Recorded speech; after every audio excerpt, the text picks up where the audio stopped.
Well, welcome everyone to this afternoon's semester seminar on the theme of Sino-Indian competition in the ocean, School of Small State Agency by Dr. Taneja. You have his bio. I will not go into details, but as you know, Dr. Taneja is Deputy Head of the School of Social and Political Sciences, University of Melbourne, in Australia. For me, our connection dates back to 1982. He has mentioned that he was India-China student. He came to China to study Chinese under India-China exchange program in 1982. And I was at that time in our embassy in Beijing, and I was at the airport to receive him. And took him to the languages school. So he was the first person I've met in China. And language school, he was recalling that they were received with Thomas Flask. That's right, Thomas Flask, a quilt, and blanket, I think, a blanket, and a basin. Basin, yes. That used to be standard issue at that time. You know. China has come a long way, and so has Dr. Taneja. He is a very distinguished academician. He has been working in Australia for a long time, but he has worked elsewhere as well. Published, he has co-authored a book on China. He has contributed extensively to academic journals and other publications.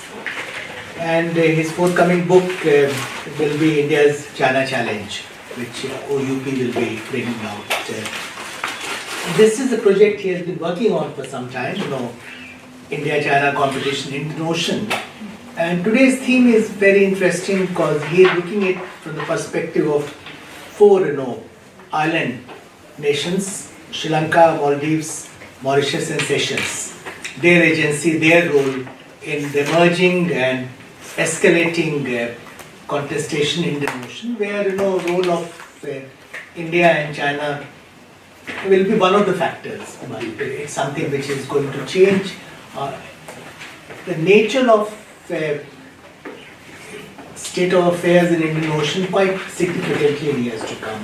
Indian Ocean has been a relatively quiet body of water compared to the Pacific in terms of strategic contestation, but one suspects that's changing very rapidly. Becoming very lively. Yes, becoming very lively. So in that emerging situation in Indian Ocean, what kind of role these four countries, namely Sri Lanka, Maldives, Mauritius, and Seychelles, will play, what kind of agency they will have. This is the theme of Dr. Taneja's talk today. I'll pass on to Dr. Taneja. Thank you, Ashok. It's great to be back here at the Institute of Chinese Studies. I remember the Institute of Chinese Studies when it used to be up in the Supreme Court building. That's right. A long time ago. And of course, it's now been here for, how long? 7, 8 years. Yeah. Nearly a decade. So thank you all for coming in today.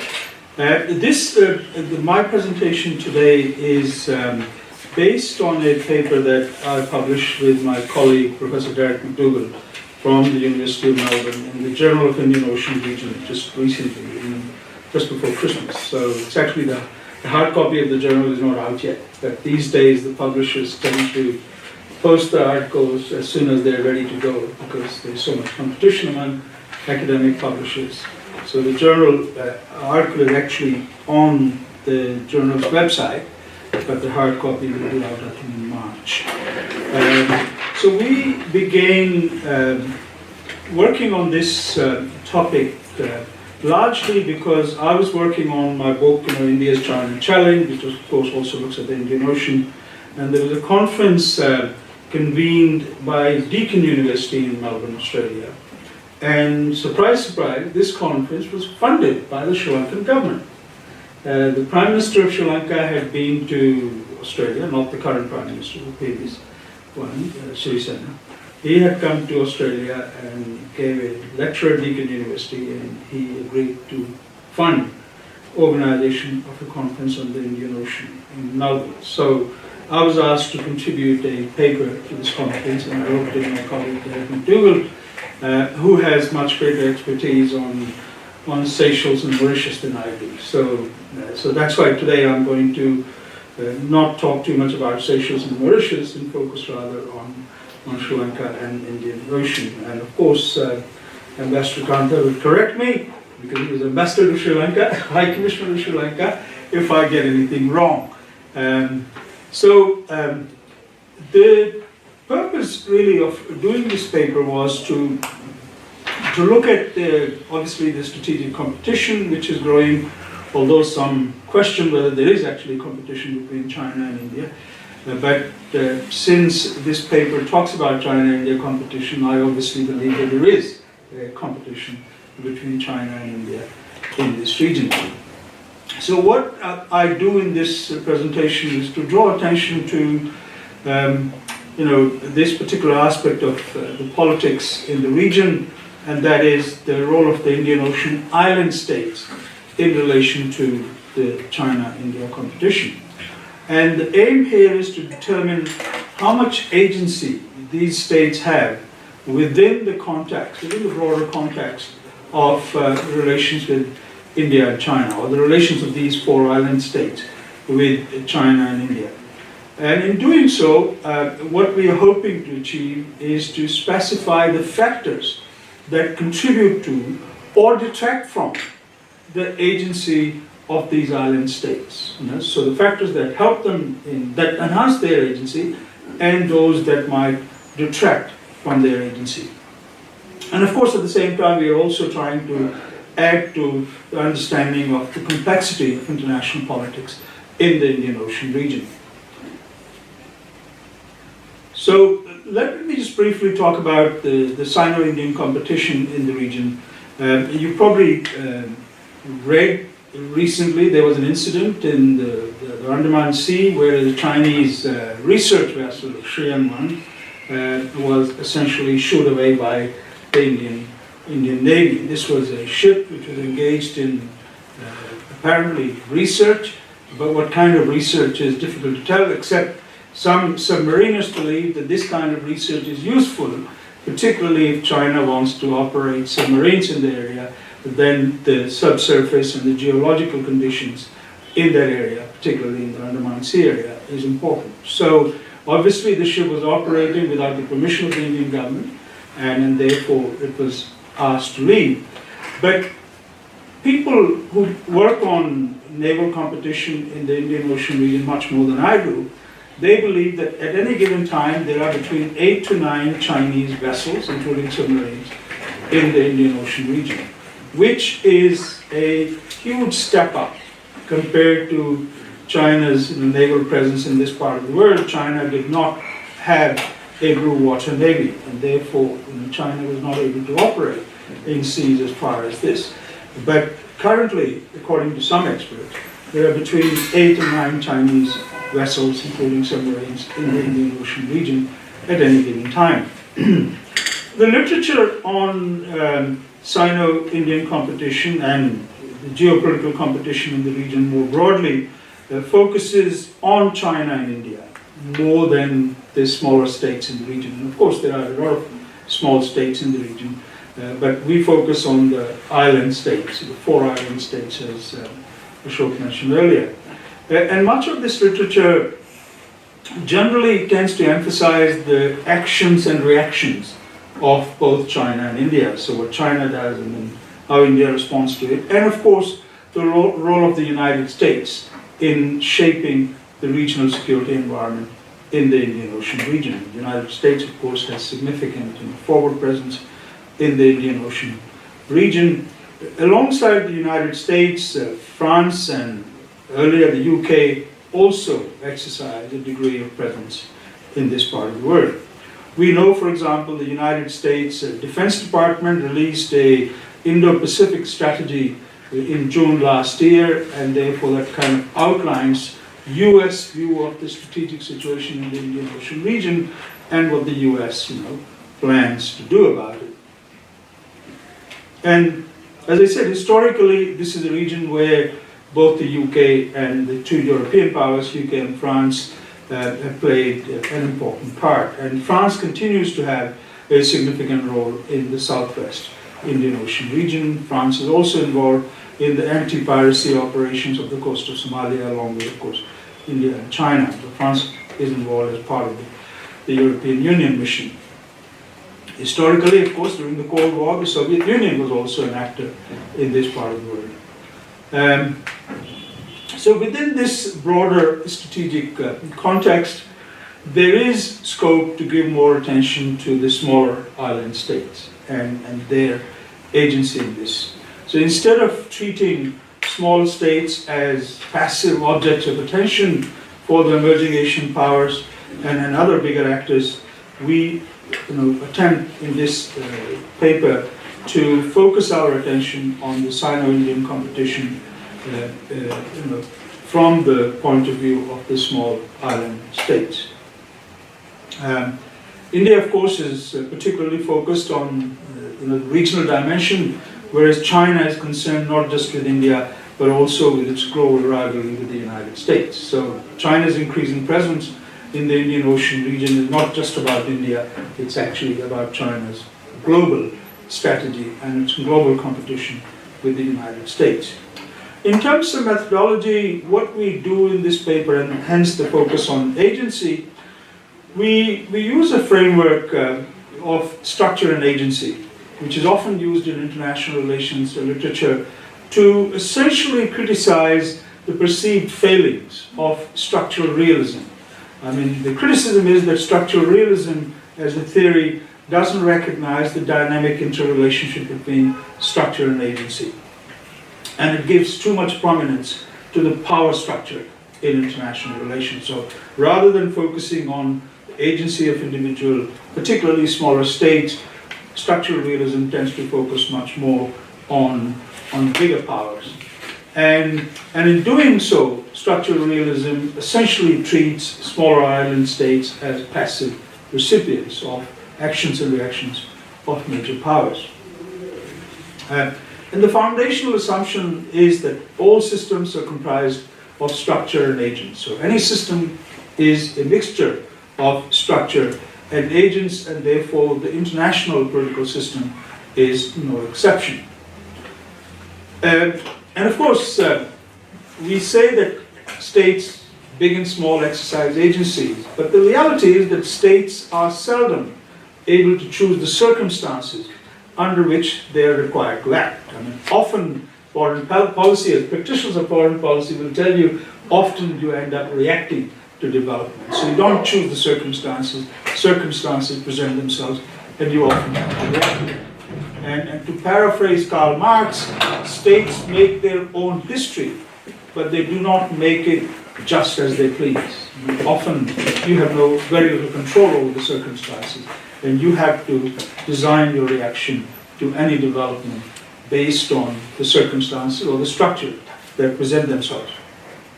And therefore, the states must act under given conditions and power structures. So you don't choose your own power structure, you operate within a structure which is presented to you. So what I argue in this paper is that while power structure is important, international agency of states, large and small, should not be underestimated. That we should not take small states, particularly these small island states in this case, in the Indian Ocean, as passive takers of actions and reactions.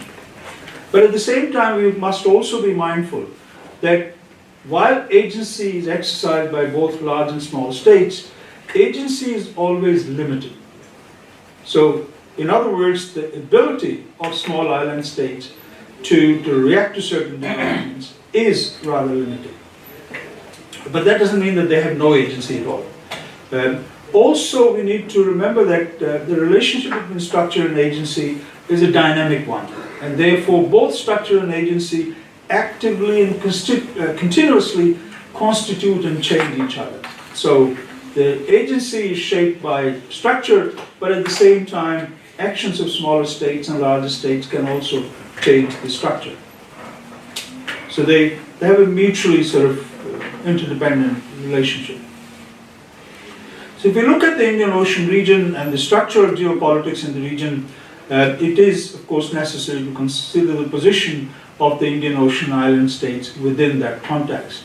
India, of course, is the leading power in relation to each of the 4 states that we studied in this paper. I mean, often what I do in my classroom, I present a map of the Indian Ocean upside down, and that gives you a perspective of India's sort of presence and role in the Indian Ocean region. And anyone who looks at the upside down map will get a much better idea of India's role in the Indian Ocean region. So, in general terms, India is the leading power in relation to all the 4 states that we studied, and of course India's position is enhanced by India's relations with the United States, France, and other allies. China, however, has a growing influence, and particularly, and we can talk about it later during the Q&A, China's Belt and Road Initiative, the so-called Maritime Silk Road, is also increasing Chinese influence in the region. And therefore, China's growing influence can also act as a constraint on the freedom of India's own actions in the region. And the fact that China is a relevant actor enables governments or parties, at odds with India, for one reason or another, to resist Indian attempts to influence the situation. And we've seen this in this, for this paper, when we looked at the relations between Sri Lanka, China and India, the triangular relationship, or Maldives and the other 2 states, we could easily see how these smaller island states are also able to exercise a degree of agency and in shaping the responses of the larger states like China and India. Now, Sri Lanka and the Maldives are, of course, much closer to the Indian subcontinent than Mauritius and Seychelles. In terms of their participation in regional institutions, both Sri Lanka and Maldives are members of the South Asian Association for Regional Cooperation, or SAARC, whereas Mauritius and Seychelles, while being part of the Indian Ocean region, they are members of the African Union. Right? So in terms of their regional context, they have a very different context, but the fact that they are part of the Indian Ocean makes them part of the geopolitics of the broader Indian Ocean region. There is also, of course, the Indian Ocean, the Indian Ocean Rim Association, which plays a significant part. India is a leading actor in that, and all the 4 island states that we studied for this paper are involved in IORA. China, of course, is not a member of IORA. Now, before we look at, in slightly more detail, and I'm not going to bore you with the India's relations with Sri Lanka or Maldives or the other states in detail, because I think a lot of you are very familiar with the ups and downs of India's relations with Sri Lanka and Maldives. But let me just point out that of the 4 island states that we studied for this article, Sri Lanka, Maldives, Mauritius, and Seychelles, Sri Lanka, of course, is the largest in terms of population. And Seychelles is the smallest, with Mauritius coming number 2 and Maldives number 3 in terms of population. But Seychelles is, of course, the richest in terms of per capita income of all the 4 countries, with Seychelles per capita GDP in 2017 was nearly $30,000 US. And in terms of their domestic politics, and this is relevant to what I'm going to say a little later, each of these island states is a multi-party democracy, sometimes with a complex ethnic situation, as we've seen in the case of Sri Lanka, for example, with the protracted civil war, which only ended in 2009. So each of these states have a complex multi-ethnic societies. Okay, so let me just look at, as I said, I'm not going to spend too much time looking at Seychelles and Mauritius too much, but I want to talk about Sri Lanka and Maldives a little bit, particularly in terms of their relationship with India and China. Sri Lanka, of course, has historically maintained close relations with both India and China. In fact, the historians and Tan Sen Sen, our friend of many of us, has pointed out how during Cheng He's voyages to this part of the world, Cheng He, in fact, encountered resistance from one of the Sri Lankan kings, and he in fact kidnapped the king and took him back to China and replaced him with a substitute. So the argument that China's voyages were always peaceful and therefore China, we should take China's Belt and Road Initiative and China's more recent excursions into the Indian Ocean region to be, essentially as a mark of China's peaceful intentions is questioned by the historical research, which shows that even Chang'e's missions weren't all about trade and goodwill, that there was an element of use of force, even during the Ming dynasty. Now, when we look at Sri Lanka's relations with India and the history of Sri Lanka's relations, India saw itself as having responsibility for Sri Lanka's security after independence from British rule. Sri Raja Mohan says that from New Delhi's point of view, Colombo was very much part of India's Raj legacy. So the British Raj left this legacy, and India saw itself as having responsibility for Sri Lanka's security, without, in fact, doing a great deal. So India saw Sri Lanka as part of its sphere of influence, and military cooperation between any foreign power and Sri Lanka was frowned upon by India. But it was never, of course, easy for India to exercise its influence over Sri Lanka because Sri Lanka had a very articulate and well-established political and intellectual elite who were quite adept at formulating their own view of the world. And therefore, there was a limit to how far India could influence Sri Lanka's own thinking about the region and the wider world. So even if the Sri Lankan elite could not agree with each other on what the view should be, that they were quite capable of conceiving of their own place in the world. India also saw its relations with Sri Lanka through the prism, of course, of Sri Lanka's Tamil minority population. We saw, for example, just recently, last week, when the Sri Lankan Prime Minister Mahinda Rajapaksa was here, Prime Minister Modi also reminded him of the amendment to, was it Article 15? 13 of the Sri Lankan Constitution, and that how India hopes that Sri Lankan government would implement it. So, there is 13th Amendment to the Amendment to the Constitution, 13th Amendment to the Sri Lankan Constitution. That amendment will be implemented, India hopes. Now, China's relations with Sri Lanka, of course, do not have the complexity of having an large ethnic Chinese population which could influence China's decisions. And therefore, even during the Sri Lankan Civil War, China quite happily supplied weapons to the Sri Lankan military. And those weapons apparently played a very important part in ending the civil war in Sri Lanka. Although the Prime Minister of Sri Lanka, I think last week also acknowledged India's help in ending the civil war without specifying what the help was. Now, it is clear that in India, particularly in Tamil Nadu, there was a great deal of sympathy for the Sri Lankan Tamils, and because of the local domestic politics in India, it shaped India's response to the Sri Lankan civil war. And of course, we all know, so I'm not going to go into the detail of the history of Prime Minister Rajiv Gandhi's agreements and the deployment of India's peacekeeping forces in Sri Lanka and how that ended.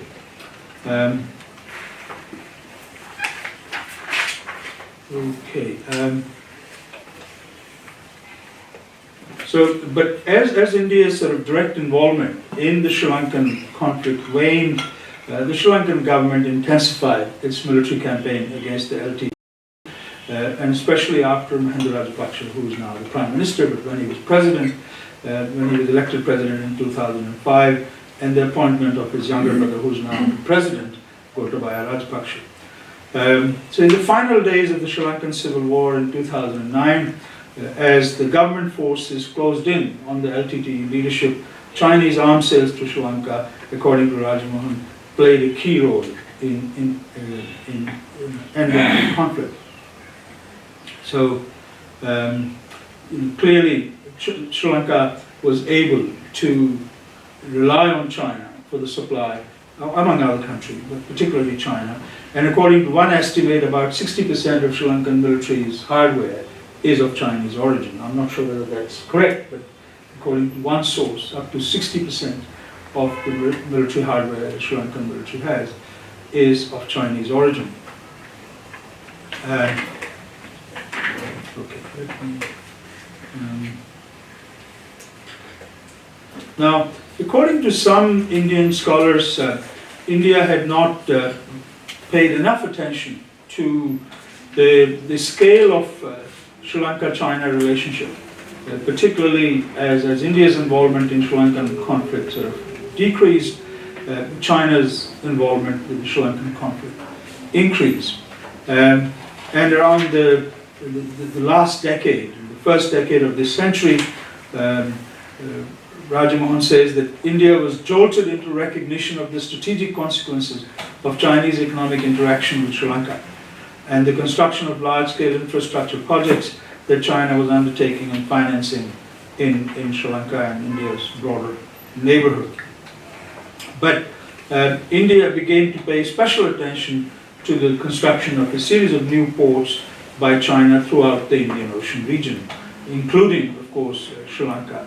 And this is the development which was described by the American consulting firm Booz Allen Hamilton as the string of pearls.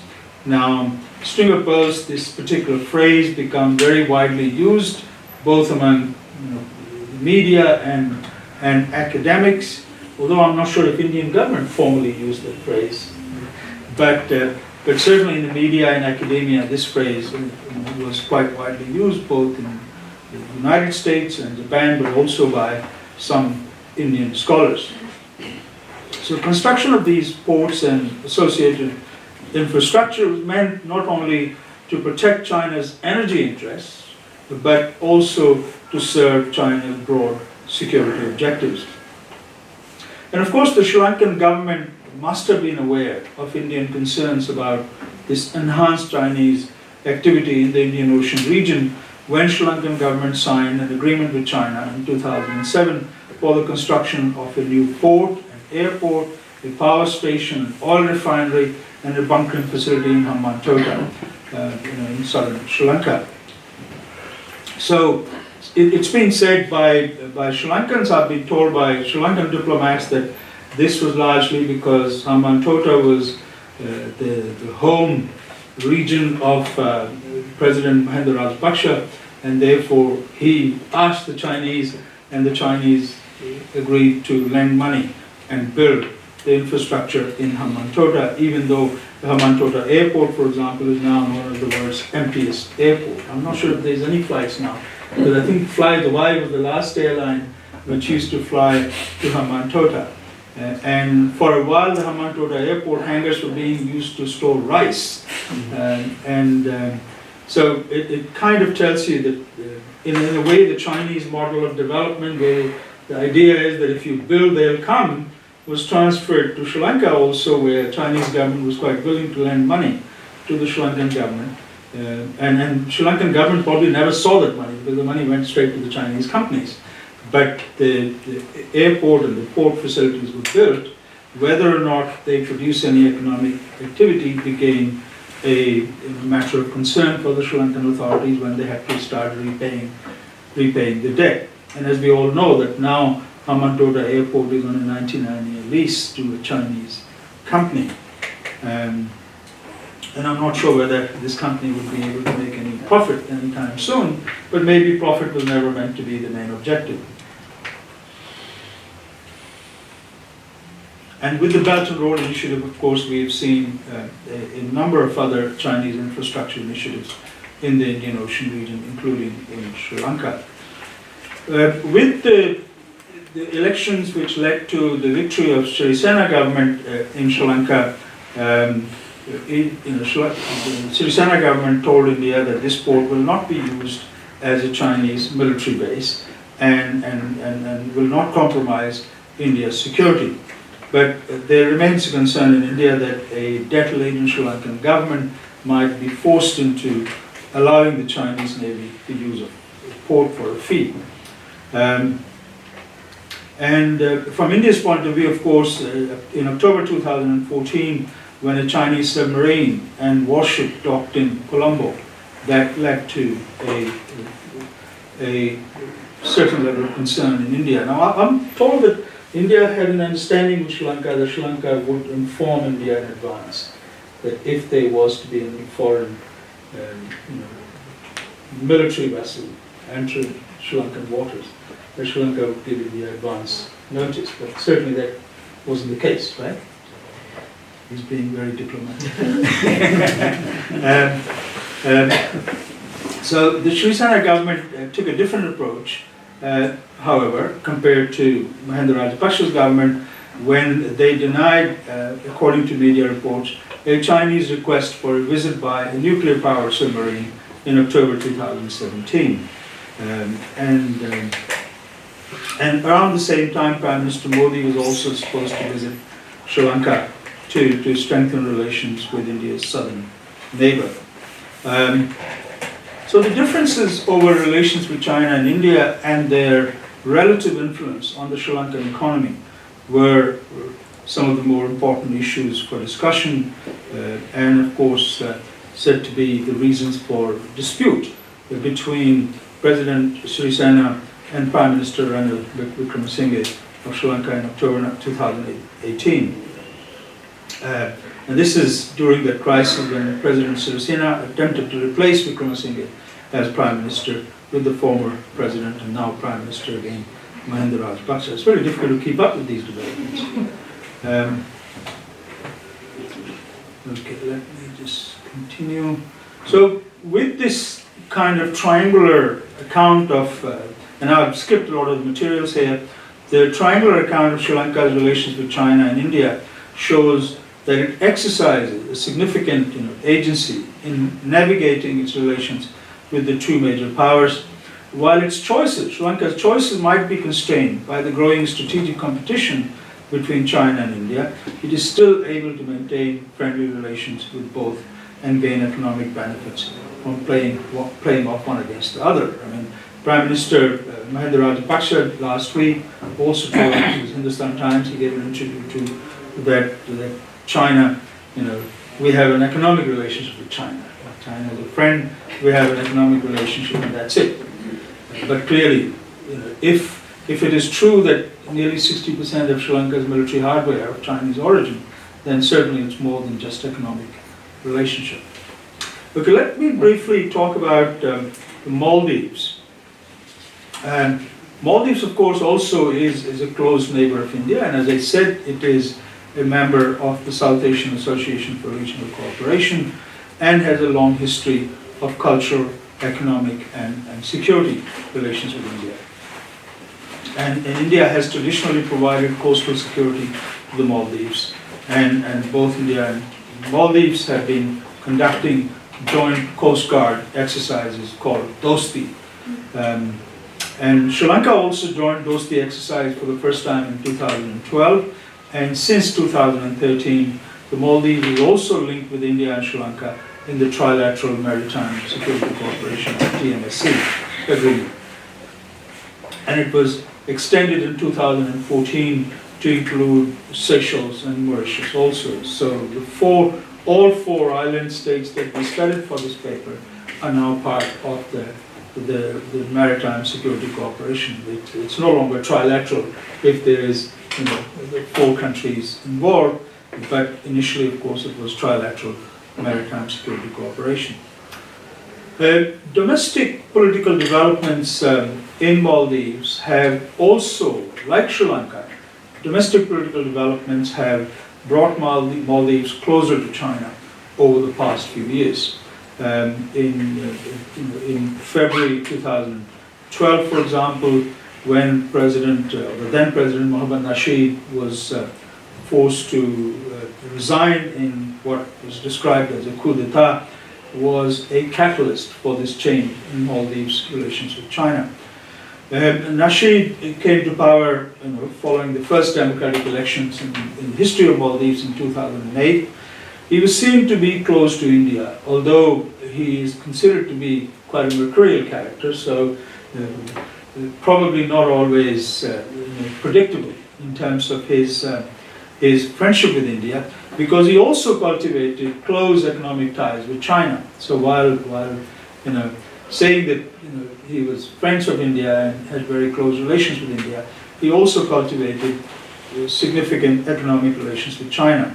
And his successors, Muhammad Wahid Hassan and Abdullah Yamin, also pursued even closer economic and political ties with China, despite claiming that Maldives follows an India-first policy. And although China offers a significant economic aid and investment, almost certainly contributed to the growth in China's relations with the Maldives. So the fact that China had this largesse, which it was distributing or dispersing, and that definitely would have contributed to growing relationship between Maldives and China. The importance of domestic factors in the Maldives, domestic politics, and the agency of the Maldives cannot be overlooked. So I'm just going to briefly talk about how Maldives balances its diplomatic and security relations with China and India. So if you go back a little bit in history, following the process of decolonization in South Asia, and especially after Britain's withdrawal from the east of Suez, India came to regard the security of its smaller South Asian states as part of its historical legacy. As Shamsaran has said, with respect to the island countries of Sri Lanka and Maldives, India inherited the mandate of providing for their security as British power receded. End of quote. In practice, however, until the 1988 Indian military intervention to put down an attempted coup against the government of President Gayoom, India and its relatively smaller navy, because India in 1988 didn't really have much of a blue water navy. So India's coastal navy had no strategic interest in Maldives, except in an abstract sense of the island, that is Maldives, being part of India's sphere of influence. But this situation has definitely changed over the past 3 decades. As China's naval presence in the Indian Ocean has grown steadily, India has also attempted to incorporate the Maldives and Sri Lanka into a maritime security framework, the trilateral, multilateral security cooperation agreement, that is. And when China began to engage actively with the Maldives in the 1990s, India became rather uneasy at the developing relationship between China and the Maldives. And in terms of the diplomatic relations between Maldives and China, China and Maldives established diplomatic relationship in 1972, but Maldives did not open an embassy, or China did not open an embassy in Male until 2011. So even though they had diplomatic relations, but there was no embassy. But it doesn't mean, the lack of embassy did not mean that China did not have high-level contact with the Maldivian leadership. In fact, in May 2001, Premier Churunji visited Maldives, and he described President Gayoom at the time, or then president, as an old friend of China. And he said during his visit to Maldives that China wants to be a friend and a good partner of the Maldives forever. So friends forever. And in a way, China's engagement ongoing engagement with the Maldives is a reflection of that.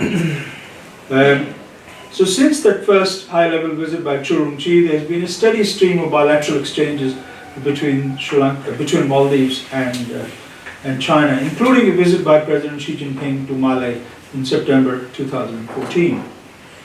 China has also undertaken a number of high-profile construction projects in the Maldives, including the China-Maldives Friendship Bridge, which connects the airport to the island of Hulu. I'm not sure if I'm pronouncing it correctly.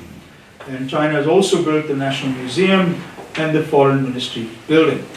But it's the airport project, or the decision by the Maldivian government to cancel a contract which was given to the Indian company GMR by the Maldives government, and then handing it to the Chinese company, that illustrated the agency of the Maldivian government.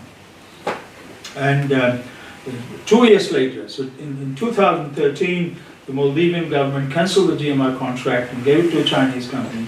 And then in 2015, it also changed domestic laws, property laws in particular, to allow foreign ownership of land if the foreign investor invests a minimum of $1 billion, US dollars, and 70% of the land is reclaimed from the sea. China, as we know, has become one of the leading experts at reclaiming the sea, land from the sea.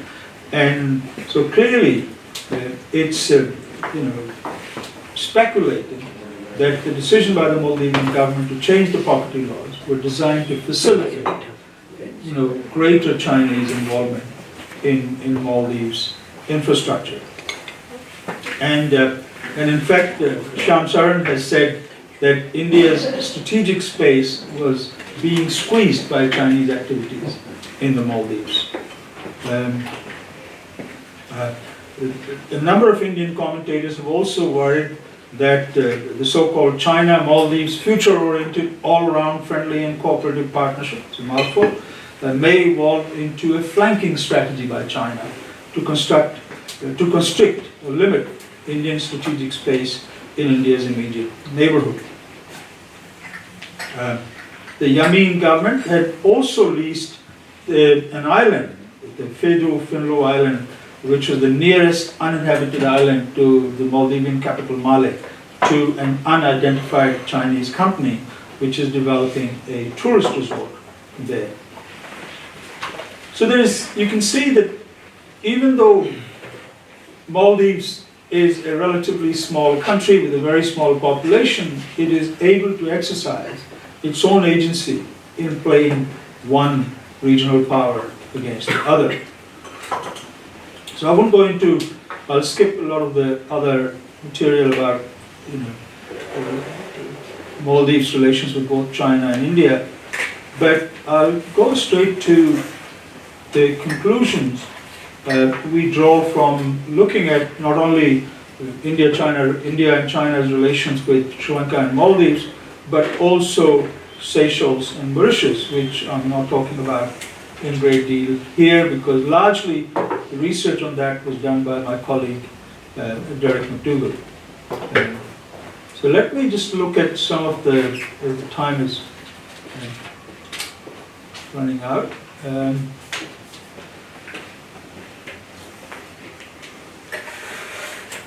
So I just want to focus on some of the factors that we consider to be important in terms of the ability of small island states to exercise their agency. So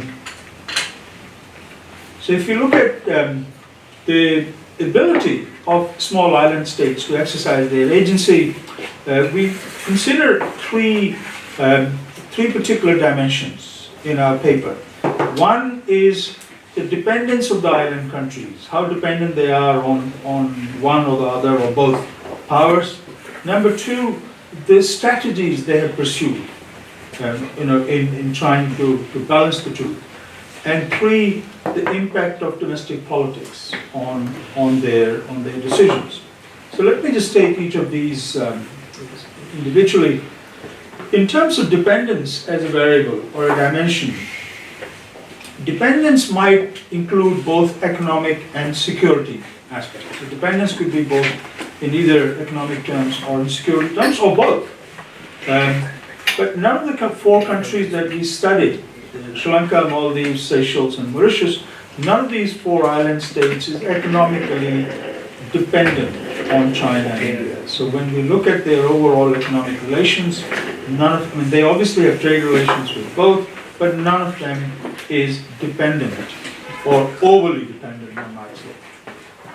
Sri Lanka is a country with the closest trade links to India, but it would not be an exaggeration to describe this, or it would be an exaggeration to describe Sri Lanka's relations with India as a relationship of dependence. Yeah. So, like, if they are not dependent economically, so do you believe they are dependent security, like in security terms? Sri Lanka? No, these four islands. I'll come to that because they're different. No, every especially Yeah. in islands. So, as I said, dependence can include both economic or security and economic and security. Um, so, although Sri Lanka has close economic ties with India, but one would not describe those ties as a form of dependence. Similarly, while Mauritius' trade relationship with India is also close, the same caveat applies. I mean, for example, if we look at India's sources of foreign direct investment, Maldives figures very prominently. Mauritius figures very prominently as the sources of foreign investment. But often that is more round tripping than actually Mauritian money coming into India. So Mauritius also has a trade relationship with India, but it's not a relationship of dependence. Mauritius' status as a tax haven explains why so much of foreign investment in India has come from this source. Of course, now we have a treaty, the 2016 treaty, which might affect the flow of investments. So while there were clear economic benefits in this situation, where Mauritius was used as a launchpad for investments into India, it did not make Mauritius economically dependent on India. Also, all the island countries that we studied look to expanding trade and investment links with China.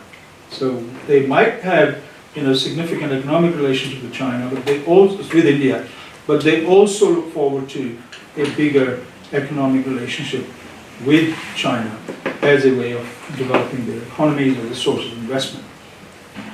But again, this does not make them dependent on China. In relation to security matters, all four island states are linked to India through the trilateral maritime security cooperation. So India has a much stronger security link with these states than China in terms of formal cooperation. But security links between India and the island states go much further. In practice, although there is this multilateral security framework in the form of TMSC, the bilateral security links between India and each of the island states are more important than the multilateral framework, which suggests a form of hub and spokes arrangement centered on India, with India being the hub and these spokes. So it's a little bit like United States security relationship, although on a much larger scale, with its security partners in the Asia-Pacific region. In the case of Mauritius and Seychelles, India is, of course, embedded in the security of these countries through the nature of the engagement that occurs between India and Mauritius and Seychelles. This does limit the scope for agency of these two states. So the fact that they have closer security ties with India, it does limit their ability to exercise their agency. India is less present in the security arrangements for Sri Lanka and the Maldives. Even though, as I said, India has felt that there was a historical responsibility. But India is less present in the security arrangements for Sri Lanka and the Maldives, although there would certainly be scope for Indian intervention in extremis. So in other words, if there were extreme circumstances affecting India's own security, then Indian involvement in the security with both Sri Lanka and Maldives would increase, as we've seen in the past. In comparison, China's security involvement with all four states that we studied is relatively minor, despite 60%, as I said, Sri Lanka's military hardware, particularly during the civil war, of being Chinese origin. But again, particularly now, it would be an exaggeration to say that Sri Lanka was dependent on China in security terms. China's involvement with Sri Lanka and the Maldives would pose difficulties for India should Indian intervention in these two countries ever be contemplated. So China would be a variable, would be a factor, or Chinese reaction would be a factor in India's decisions in any extreme situation where India might contemplate military intervention in those countries. Overall, India's security involvement with Mauritius and Seychelles might limit the agency of these two states, but dependence in other respects does not appear to be a major factor limiting agency for any of the 4 island states. So while security may be a factor, but in economic terms, that is not a constraint on the agency of these 4 island states. In terms of the second dimension, or second variable, the strategies pursued by the small island states. If the island states follow strategies that do not involve maximizing their independence vis-à-vis India and China, so if they don't deliberately follow a strategy where they want to maximize their independence, then the question of agency is less important. So if they're not seeking to maximize their agency, then the whole issue of agency is not as significant. In general terms, each of the island states that we studied aims to maximize independence, in general terms. In the sense of being able to make decisions without undue external influence. And the opportunities for development in terms of choosing their own path of development. In practice, the strategies pursued to achieve these goals can vary. So while they may seek to maximize their independence, but the strategies they pursue can be different. A bandwagoning strategy, as followed by Mauritius, for example, in relation to India, reduces agency because a high priority is assigned to maintaining a good relationship with India. So, in Mauritius' case, security links with China are far less significant because it relies more heavily on India, and therefore its agency is limited in return for security. On the other hand, a balancing strategy, as in the case of Seychelles, involves playing different powers against each other with a view to maximizing gains for Seychelles. Although this strategy might encounter constraints in practice, it is also capable of enhancing agency. So while it may encounter limitations in practice, but given the right circumstances, it is also capable of enhancing their agency. Another strategy might be described as hedging. So we looked at bandwagoning, balancing, and hedging. So hedging can be another strategy adopted by the small island states. An island state might be dominated by one power, but attempts to involve other powers as a means of reducing dominance. Sri Lanka and Maldives might experience India as the local hegemon, but look to China as a counterweight to India. And finally, a third dimension or variable is the way in which domestic politics enhances or detracts from the agency of the island states. In the case of Mauritius and Seychelles, the national strategies being pursued are characterized by a high level of consensus. In other words, their politics is more consensual. It's declined slightly in Seychelles' case since the opposition won the elections in 2016, but generally speaking, Mauritius and Seychelles have more consensual politics than Sri Lanka and Maldives. And this consensus can be reinforced by the electoral and institutional arrangements that prevail. So it could be that the consensual nature of politics may in fact be a function of institutional arrangements that prevail in a particular state. So if there is a high level of consensus, the leverage the island state has vis-à-vis India and China increases accordingly. So if they have a high level of consensus, they can exercise high level of leverage. Politics in Sri Lanka and Maldives is, of course, compared to Mauritius and Seychelles, politics in Sri Lanka and Maldives is more contentious. There is more contestation politically in Sri Lanka and Maldives.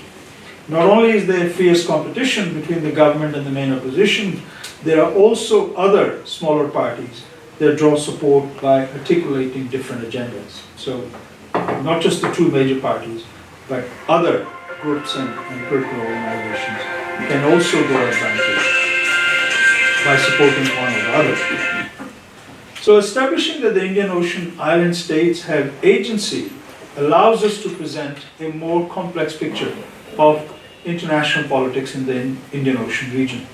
than would be the case if we focused only on the behavior of China and India. The same could be said if we gave attention to the role of the island states, other island states, for example, if we broaden the study to include Madagascar or Comoros or other littoral states in the Indian Ocean region. And there is, of course, a very rich body of literature on the behavior of small states, not just island states. Although we are focusing on island states, there is literature that focuses on international behavior of small states. Now we are hoping that by focusing on the 4 island states, perhaps we may be able, because we're still working on this project into a book, and we're hoping that this would lead to some insight into making a distinction between island states and other littoral states in terms of their ability to exercise agency. Maybe I'll stop here.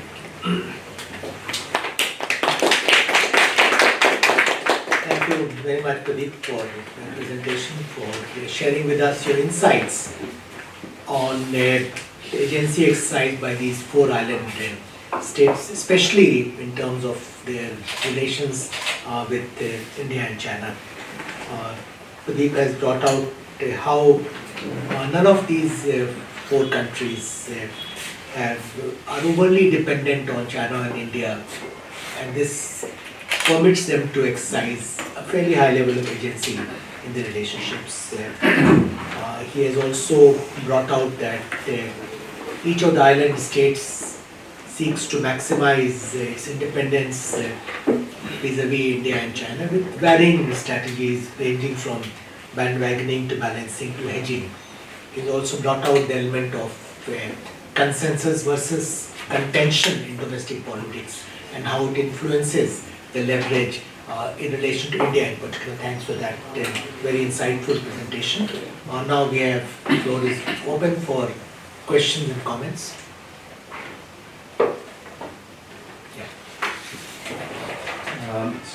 If you would like to introduce yourself first, that will help me. Sure. I'm Samanvay. I work as a research assistant over here at ICS. So you mentioned 2 countries specifically, India and China. I wanted to ask you, especially considering the 4 nations you mentioned, how do you think the US's relations with either of the 2 would impact regional stability? For instance, the most obvious example I can think of is, say, maybe increasing Chinese influence in Mauritius or the Maldives, and considering the US's, how central Diego Garcia is for the US's military operations in the Middle East and all. Yeah. How, if you were to bring the US into the mix, and especially considering complications like Mauritius's claim over the Chagos archipelago, how do you think that would impact all the strategies that the different countries will employ against India and China? I mean, this is where, I mentioned at the beginning, the US Indo-Pacific, paper, which was released by the Defense Department on the 1st of June last year. And that kind of lays out US position on this, the broader Indo-Pacific region, including the Indian Ocean, of course. And US obviously remains a very powerful country. Despite concerns that US might be withdrawing from this part of the world or that part of the world, the reality is the US is still a formidable force. And in terms of US trying to maximize, is that your question? It is more about with regard to these 4 nations, Yeah. how the US's relations with either India or China might then spill over into other areas of the world, and over here specifically this. For instance, say Mauritius's dispute with the US over the Chagos Islands, and say India starts moving closer to the US.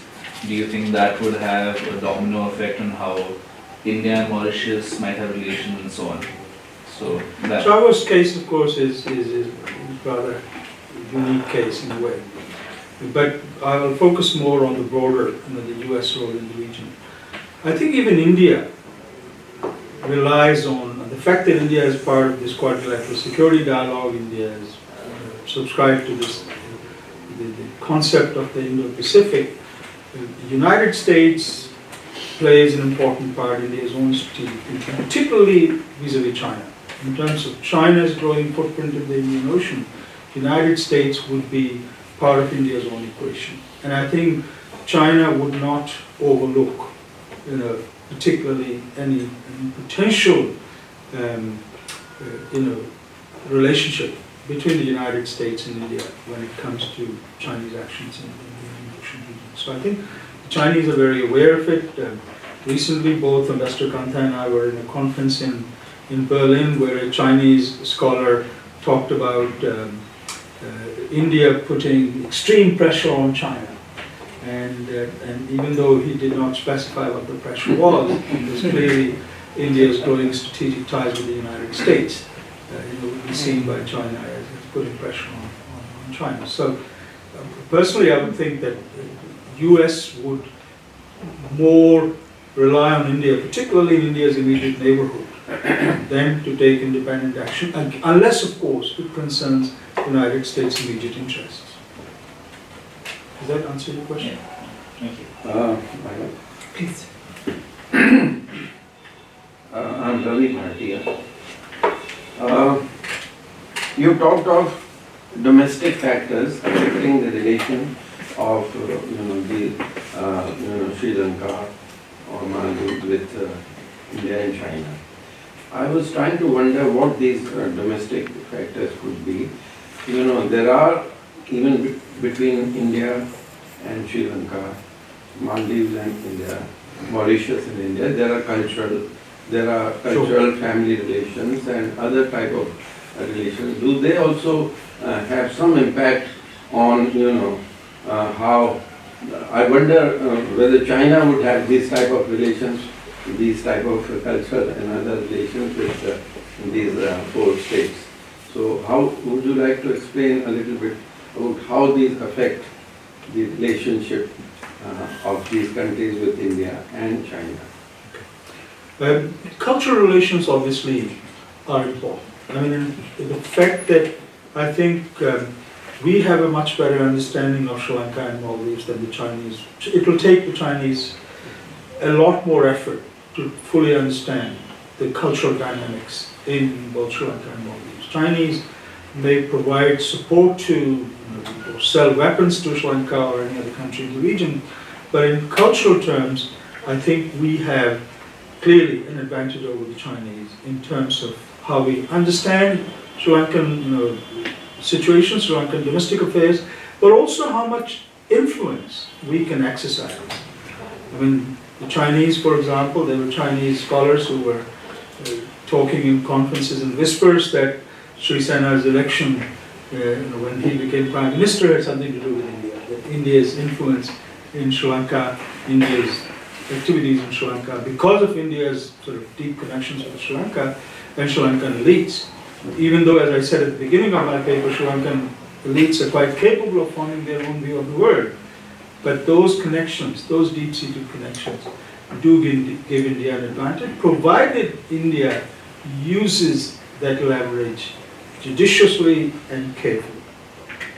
I mean, one of the challenges, for example, Andrew Small, on a completely different topic, in his book on China-Pakistan nexus, Andrew Small points out how, despite this very close ties between China and Pakistan, Chinese don't understand Pakistani Islam.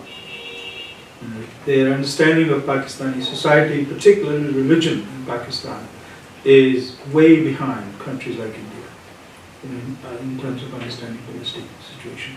So I think it is an advantage. It is an advantage to have close, historical, cultural, linguistic, religious, indeed. I mean, similarities also. Sri Lankan leaders often say, and I think Prime Minister Mahinda Rajapaksa said it last week, that India is a relation, others are friends.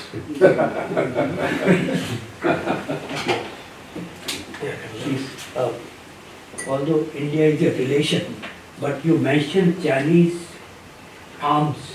60% Sri Lankan army is dependent from Chinese arms.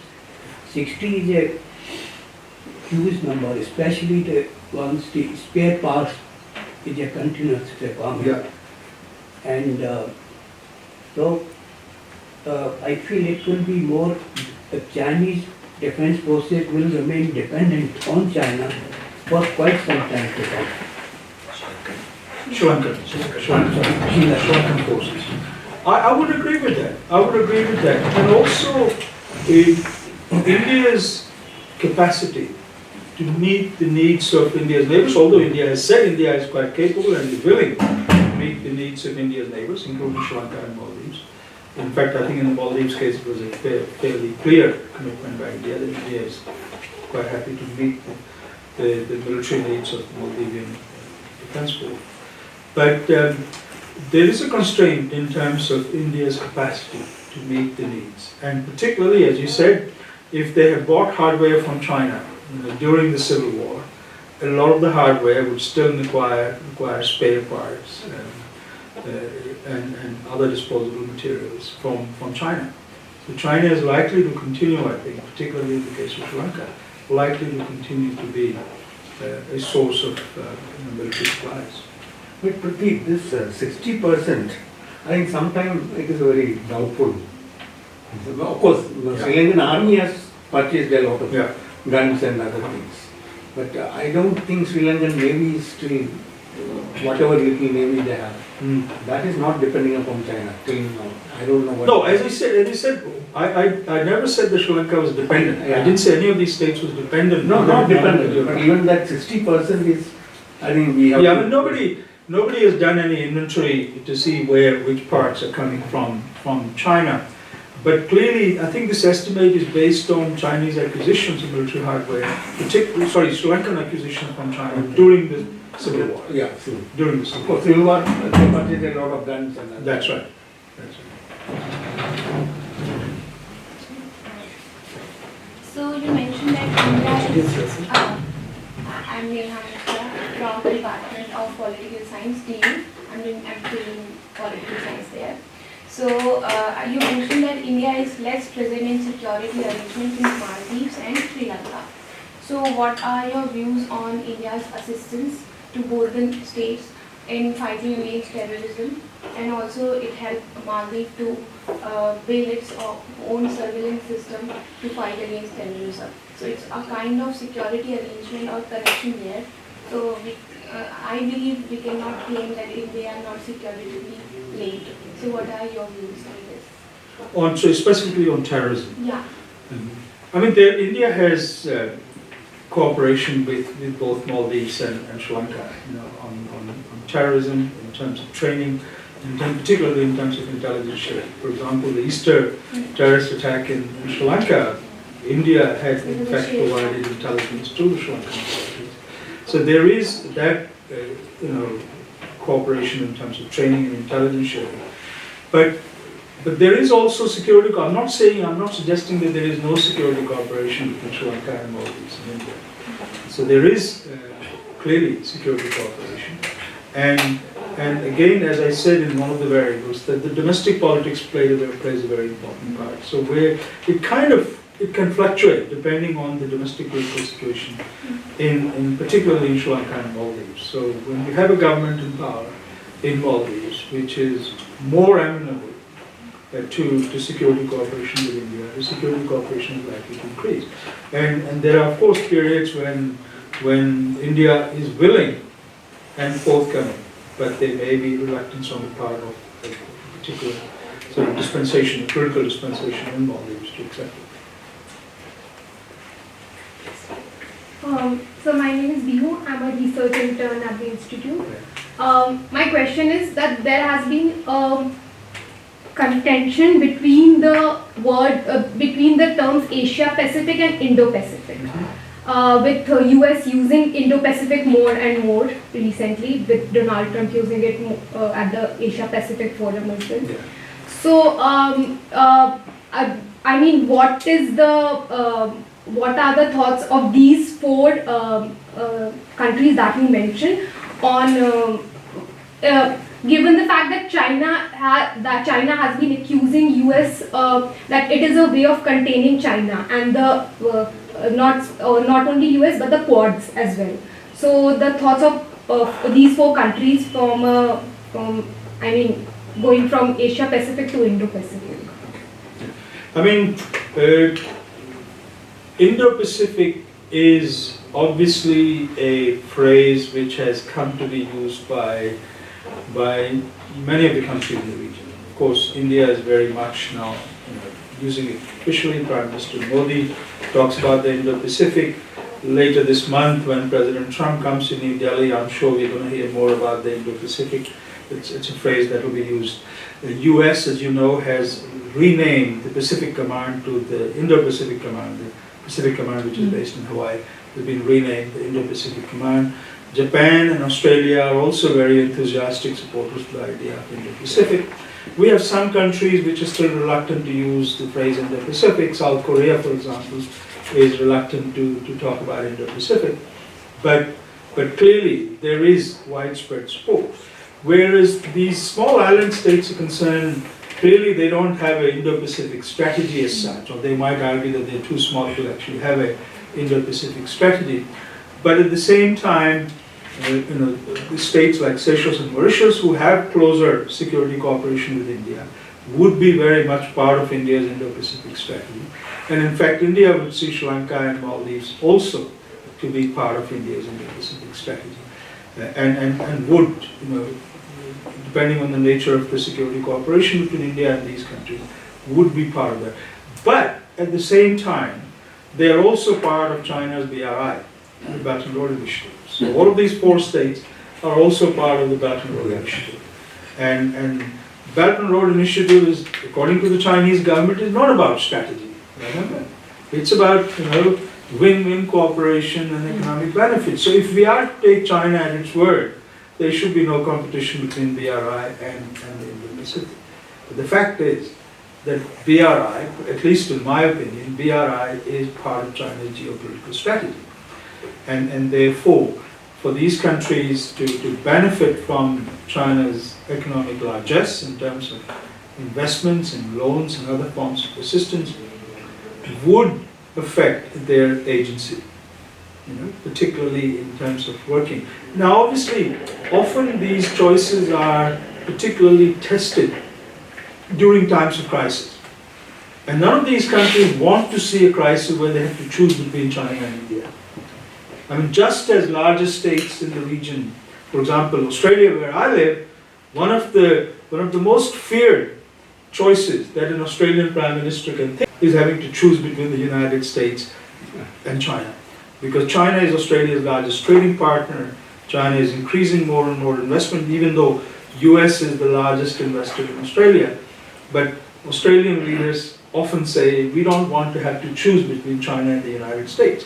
Similarly, I think for the 4 island states that we've studied, the worst option would be having to choose in times of crisis. So their preference would be that there is no crisis, that India and China can get along happily and they don't have to choose and they can benefit from both.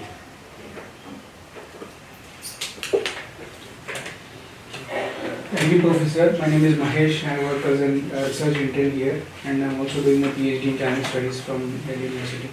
So I have a couple of questions for you. One is the recent, the change in strategy, because India and China are relatively new naval powers in terms of comparison to the great powers. Yeah. So both of them are seeking to expand their presence, especially in Indian Ocean region. So one that China is following is to establish the naval bases like US did, for example in Djibouti. But India's approach is more of an logistics sharing, which the Limo agreement which happened last year, and in 2019 August also India did an agreement with France in terms of sharing of the bases and the logistic exchanges that they had. So how is it going to play in terms of establishing the bases, or just having an agreements? So how is it going to play in the region? And the second question is regarding the surveillance radars, presence of the surveillance radars in these countries, especially mentioned about these agency states where India is compelling them to put surveillance radars, but there is a backlash from the domestic politics as well, which we have seen in Seychelles. So regarding these two, if you can clarify a bit more. Well, it is true that China has built its first base in Djibouti. The Chinese said for a long time that China will not build bases. although there was some Chinese scholar, Yan Shuitung and others, who were arguing that China should build bases. But China still insists that the Djibouti base is not a base as such. It is only to provide support to China's anti-piracy and other peacekeeping operations in the region. Apparently, it has a capacity for 10,000 troops, Army, Air Force, Navy. So all three Chinese forces have presence in Djibouti. But then again, Djibouti is very promiscuous. Djibouti allows a number of countries to have that facility. France, US, China, even Japan. And under the agreement that you mentioned with France, for example, that India has, India actually has access to France's facilities. So the Indian vessels would have access to the French facilities in terms of logistics. Now, I'm not sure whether the Indian government has considered the cost and benefit. I'm sure if India wanted to have a base in Djibouti and was willing to pay for it, probably Djibouti would be happy for a price to allow India to build that. India's strategy of having these logistics agreements with a number of countries in the region, particularly in the Indian Ocean region, countries that have facilities in the Indian Ocean region. Personally, I think it's a good strategy, while, because it is much cheaper to have access to places than to have bases.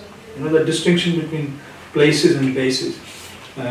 Even the US, in fact, is looking at more places than building new bases in the Indo-Pacific region. So, for example, in Australia, we have 2,500 US Marines who are supposed to rotate to the port of Darwin. So there is a facility in Darwin. But US is not building any new naval base in Australia, because the focus is on using Australian bases by American forces in the region. But perhaps China, as this rising power, is more likely to build more bases, and I don't think Djibouti will be the last one. China is more likely to build bases in the region. We know that the Pakistani ministers have said they have requested China to build a base in Gwadar. So if it is not already a base, then Pakistanis would like it to be a base, and China may, in fact, do that. I'm not sure what the Indian government sort of strategy is on building bases, but personally, I think this idea of being able to share facilities or to have access to facilities, or so-called places rather than bases, is not a bad idea. My first degree is in economics, and I think that's cost efficiencies can be very important. Where is Djibouti located? I'm sorry, I don't. East Africa.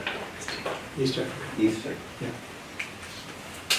And regarding the surveillance radars, that the second question. Yeah, surveillance radars, obviously it depends on the overall political relationship, and because you can't, after all, even the small island states are sovereign states, and therefore having any kind of facility, even surveillance radars, which may be helpful to India as well as to their own protection, which is what the argument would be, that they are both in India's interest and in the interest of those countries.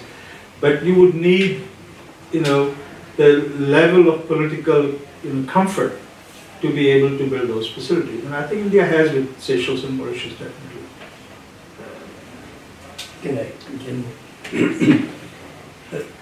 Recently I attended one conference at IDSA, India's Labour's First. There the Sri Lankan Chief of Defence Staff, he mentioned that Kota, the seaport, it was first offered to India, and since there was no reply or India was silent, then Chinese jumped in and they built the airport. He also mentioned that another port they are planning, same deep sea port, and it is upon India to respond.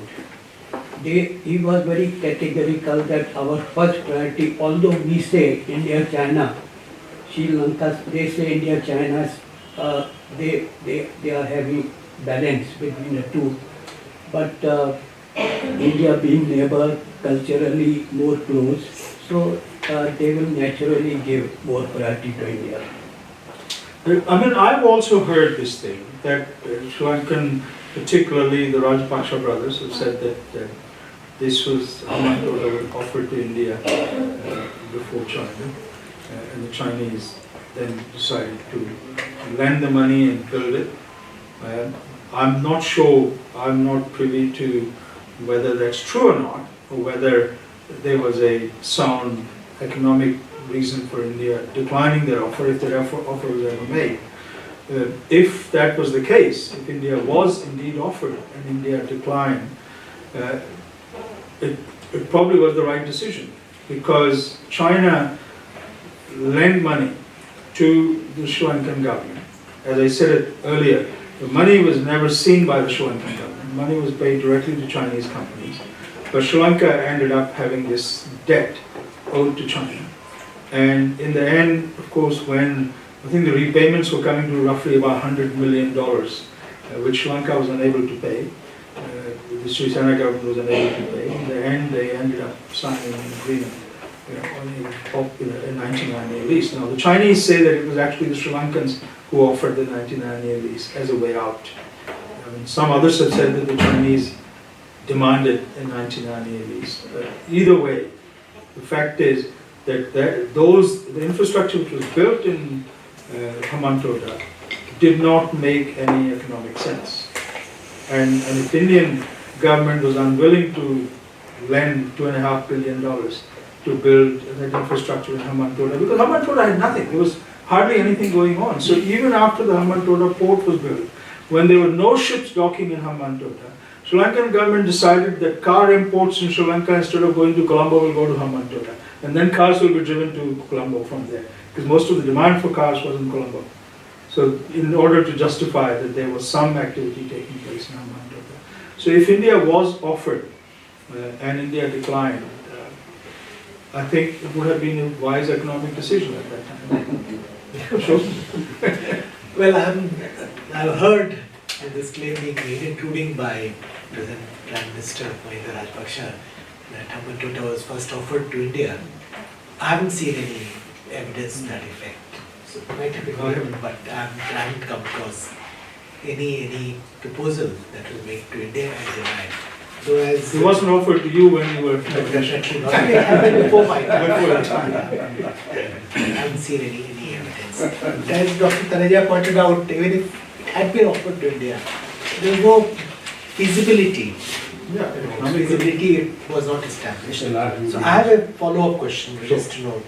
You commented about Chala's BRI and its geopolitical orientation. How do you look at these four island nations fitting into China's MSR strategy? That's one. And a related issue, you rightly made a distinction between places and bases. Yeah. It seems unlikely that in the foreseeable future, short of some very major shift in their own relation to these countries, any of them will become a base for Chinese Air and Navy. Because it's short of a major shift in India's relation with these four countries. Yeah. I don't see any of these four countries becoming a base for Air and Navy. But what about possibility of becoming a place, a preferential access? Again, I think what Sri Lanka did, I mentioned that Chinese nuclear powered submarine arriving in Colombo when Mr. Mahinda Rajapaksa was president in 2014. And that clearly created some degree of consternation in India. And the Sri Lankan government brushed it off, saying, this was all a routine thing. And China said, no, they were returning from the Gulf of Aden. I'm not sure why a nuclear-powered submarine was involved in anti-piracy activities in the Gulf of Aden. So I don't buy that argument that this was just a routine stopover in Sri Lanka. But clearly, particularly Sri Lanka, I think, has the capacity, given Sri Lanka is the biggest of the 4 island states that we studied, to use that in its sort of bargaining between China and India. It could use that as a tool. Although I wonder if Sri Lanka would actually be foolish enough to make it a regular place. But it could certainly, from time to time, use that as a leverage to either to demonstrate its independence or to gain certain advantage.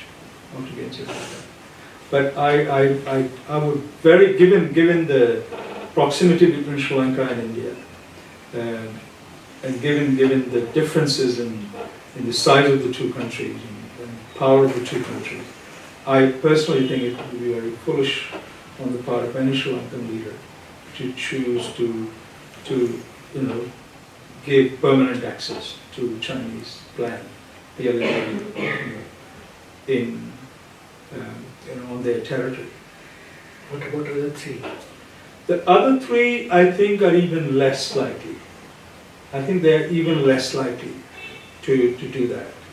And of course, India will have to make sure that India engages with these countries in a way that India's advantage plays a part, but at the same time, India utilizes its, you mentioned the cultural, historical links, but also I think cultural relations are fine in rhetorical terms, but at the end of the day, people are looking at sort of practical benefits and what India can offer. And certainly, if there was any sort of approach from the Chinese for a regular place for the PLA Navy to have, in whether it's Maldives or in Sri Lanka or any of the other island states, India would have to engage in some bargaining with them to prevent that from happening. And that could mean financial incentives to deter them from inviting the PLA Navy into their electors on a regular basis. But I don't rule out the possibility of the periodic, what happened in 2014, for that to happen again, to either demonstrate their independence or to maximize leverage. Then what's the nature of China's interest in these four countries in terms of its MSR strategy? Is it win-win cooperation or is it more than that? Well, because MSR is so ambitious, from ports in Europe, to East Africa. No, just these 4 countries. Yeah. Looking at 4 countries in particular. I don't know China. I don't know if China has a particular, worked out a strategy for individual countries. Although, if MSR continues, without being sort of reformulated, then eventually they will have to have more distinctive sort of strategies for each of the countries along the MSR. But I'm not sure. I haven't seen anything. Even the Chinese sources that I've been reading, public domain sources, I haven't seen anything which actually explicitly says that this could be the plan, even in hypothetical terms. I haven't seen anything which lays out very clearly. Of course, the Chinese media doesn't speculate that the Indian media does. So we're more likely to have an Indian journalist talking about what India might do in Seychelles and Mauritius than the Chinese. But so far, I haven't seen anything. Yeah, sir. Can I please? Yeah. Thank you. Following to your this explanation, have you looked at India's capability and budgeting in engaging with these 4 island nations? Can you little elaborate? But I think certainly India has the capability. India has also the financial ability. It is, after all, a $2.5 trillion economy. So it certainly has the financial capability, and the way India has been offering lines of credit to all range of countries shows that India has at least the financial capability. There are questions about India's state capacity. There are questions about India's ability to deliver, but I remember I watched an interview with Foreign Minister Jai Shankar, and he says that no, that's changed. Now, that is an old news. India's lack of state capacity to deliver on time. He says that no, now things are very different. And according to the present circumstances, you think it will, India's, ongoing problems and the overall. Well, India is, I think, from what I understand, India has always had problem with, India promises more than it delivers, than it can deliver.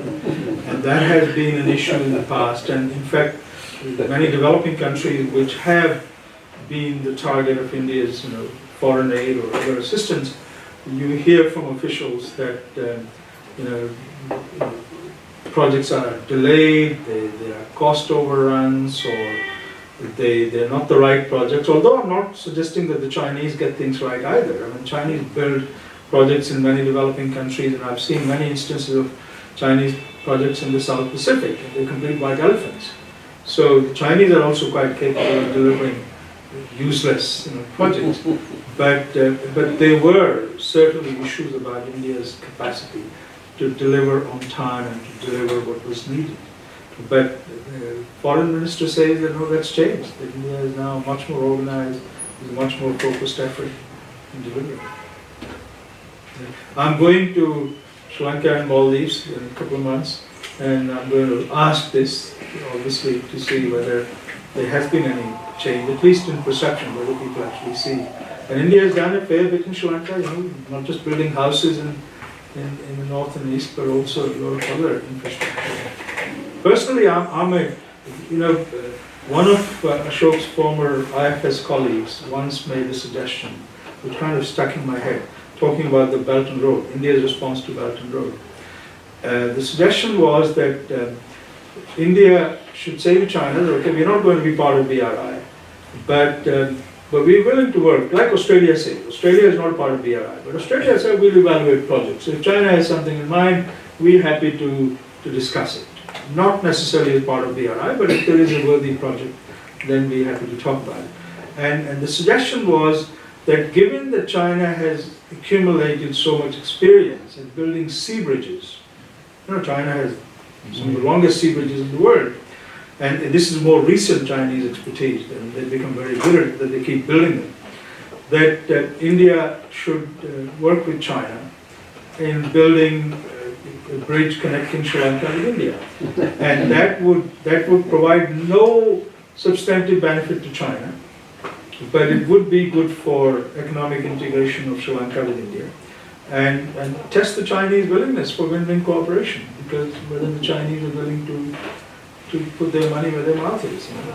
This could be something that India could suggest.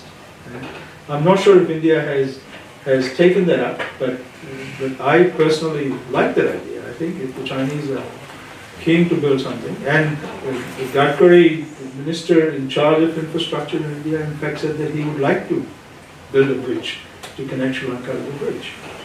And Chinese, of course, have more expertise in this area. We only have that Bombay bridge, which also involved many foreign consultants. So if the Chinese want to contribute to this could be something we talk about. Well, thank you very much, Pradeep, for the presentation and a very lively question and answer session.